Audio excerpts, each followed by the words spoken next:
Shalom, selamat pagi jemaat dikasih Tuhan. Bagaimana kabar Anda hari ini? Ya, harapan saya tentu kita semua dalam kondisi yang baik. Ya, mari pagi hari ini kembali saya mengajak kita semua untuk merenungkan firman Tuhan. Supaya dengan firman Tuhan hidup kita akan terus dibangun. Dan kita akan semakin bertumbuh, diteguhkan dan dikuatkan dalam iman dan pengharapan. Sebab firman Tuhan adalah kebenaran yang memerdekakan hidup kita.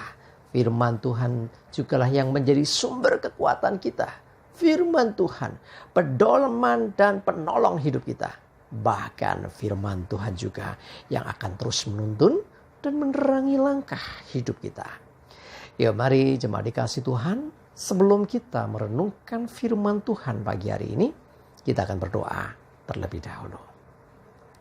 Bapa di surga, kembali Tuhan kami datang ke hadirat-Mu.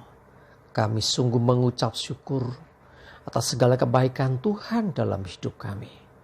Kami bersyukur atas begitu besar kasih setia-Mu, rahmat dan anugerah Tuhan, berkat dan kemurahan Tuhan, perlindungan-Mu ya Tuhan, penyertaan-Mu, pertolongan, dan bahkan juga pemeliharaan Tuhan atas seluruh hidup kami. Terima kasih ya Tuhan. Dan pagi hari ini kembali kami merenungkan firman-Mu. Mari Tuhan singkapkan dan nyatakan kebenaran firman-Mu. Dan Roh Kudus urapilah kami ya Tuhan. Sehingga kami bisa menangkap apa yang menjadi pesan Tuhan. Dan juga melakukannya di dalam hidup kami. Terima kasih. Di dalam nama Tuhan Yesus kami bersyukur dan berdoa. Amin. Mari jemaat dikasih Tuhan, kita akan buka Alkitab kita. Renungan pagi hari ini saya berikan dari Ibrani 13 ayat 5. Saya bacakan. Janganlah kamu menjadi hamba uang dan cukupkanlah dirimu dengan apa yang ada padamu. Karena Allah telah berfirman, Aku sekali-kali tidak akan membiarkan engkau dan aku sekali-kali tidak akan meninggalkan engkau. Jemaat dikasih Tuhan. Kembali diingatkan supaya kita jangan jadi hamba uang. Ya, kalau kita jadi hamba uang, uang jadi tuannya. Hati-hati, uang itu adalah tuan yang jahat tapi hamba yang taat. Maksudnya, kalau dia di posisinya jadi tuan, kita jadi hambanya.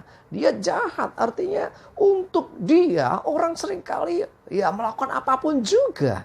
Ya, jadi uang bisa bahkan mengendalikan hidup kita.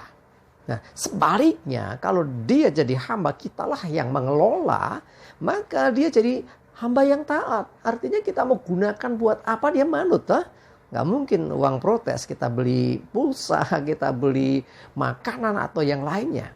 Nah, jadi sekali lagi jangan jadi hamba uang. Firman Tuhan ingatkan, cukupkanlah dirimu dengan apa yang ada padamu.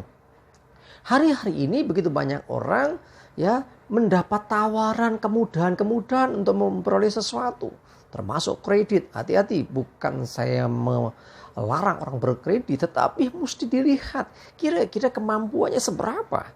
Jangan sampai kita demi sesuatu akhirnya kita justru terjebak. Ya, karena itu sekali lagi kita harus bisa menguasai diri.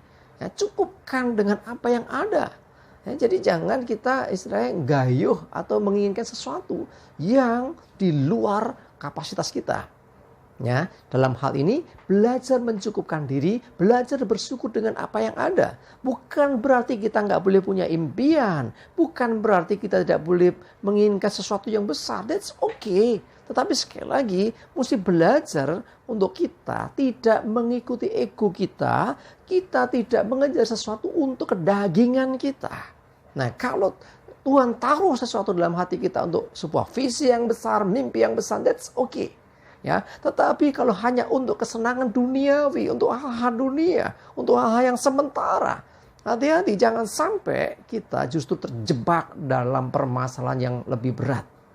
Ya, cukupkan dirimu dengan apa yang ada padamu dan perhatikan pesan Tuhan. Allah telah berfirman, Aku sekali-kali tidak akan membiarkan engkau dan sekali-kali tidak akan meninggalkan engkau. Jadi Tuhan berjanji menyertai kita. Tuhan tidak akan membiarkan kita mengalami kondisi sampai jatuh, sampai kita nggak bisa apa-apa. Tuhan pasti menolong kita. Tuhan pasti akan mengangkat kita. Tuhan pasti akan mencukupkan apa yang menjadi kebutuhan kita. Ya, masih ingat ayatnya kan? Allahku akan memenuhi segala keperluanmu menurut kekayaan dan kemuliaannya dalam Kristus Yesus. Jadi artinya Tuhan pasti menolong. Tuhan pasti memberkati. Nah, kuncinya di kita. Bukan di Tuhan lagi. Tuhan sudah pasti kalau berfirman Tuhan menggenapi. Tetapi kita, adakah iman? Apakah kita percaya? Apakah kita mentaati Tuhan? Ataukah kita hanya mengejar keinginan kita sendiri? Kemauan kita sendiri? Hidup semaunya sendiri? Nah, kalau kita mau senantiasa dipimpin Tuhan, jangan jadi hamba uang, jadilah hambanya Tuhan. Artinya manut sama Tuhan. Ya, cukupkan diri dengan apa yang ada. Karena dengan apa yang ada, Tuhan sanggup mencukupkan apa yang kita perlukan. Ya, Tuhan tidak menuntut sesuatu yang kita nggak ada. Ya, cukupkan dengan apa yang ada. Apa yang ada itu pun berkat Tuhan. Hanya yang harus disyukuri. Ya, percayalah, Tuhan tidak akan membiarkan kita. Dan Dia juga tidak akan meninggalkan kita. Dalam pengertian, Tuhan pasti menolong kita. Tuhan pasti akan memberikan yang terbaik bagi anak-anaknya. Apa yang kau butuhkan, Tuhan tahu. Dan Tuhan pasti memberi yang terbaik bagi anak-anaknya. Ya, jadi sekali lagi, belajar untuk selalu mengucap syukur dengan mencukupkan diri dengan apa yang ada. Ya, jangan mudah tergoda oleh tipu daya, termasuk diantaranya, maaf saya katakan terus terang, hutang. Ya, kita memang butuh ini, butuh itu. Tapi sebetulnya bukan butuh, kita ingin. Yang kita butuhkan, Tuhan pasti mencukupkan. Nah, kalau yang kita inginkan, hati-hati. Jangan sampai kita terjebak karena keinginan-keinginan kita. Ya, karena mata tidak akan pernah puas dengan apa yang dilihat. Ya, keinginan-keinginan mata itu selalu ada. Tetapi kita harus bisa menguasai diri. Ayo, belajar untuk kita tidak jadi hamba uang. Ya, tetapi kita mencukupkan diri dengan apa yang ada. Sebab Tuhan yang memelihara kita, Tuhan pasti mencukupkan apa yang kita perlukan. Dan percayalah, Tuhan tidak meninggalkan kita. Tuhan beserta kita. Tuhan memberkati dan menolong hidup kita.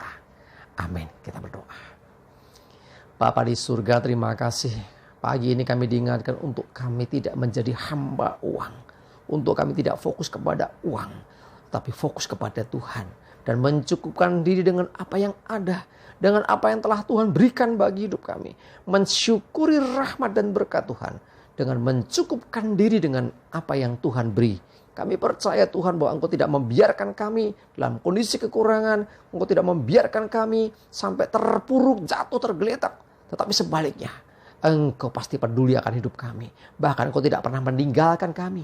Engkau pasti menolong kami, memampukan kami. Dan memberkati hidup kami, anak-anak-Mu Tuhan. Nah, jadi kami tetap setia dalam segala hal. Dan kami percaya Tuhan pasti menolong dan memberkati hidup kami. Terima kasih, kami bersyukur. Kami serahkan hari ini hidup kami dalam pimpinan-Mu Tuhan. Jauhkan celaka dan mara bahaya. Damai sejahtera dan berkat Tuhan menyertai kami semua. Dalam nama Tuhan Yesus kami bersyukur dan berdoa. Amin. Mari jemaat dikasih Tuhan, semangat terus, maju terus dalam iman dan pengharapan. Tuhan Yesus memberkati kita semua. Amin.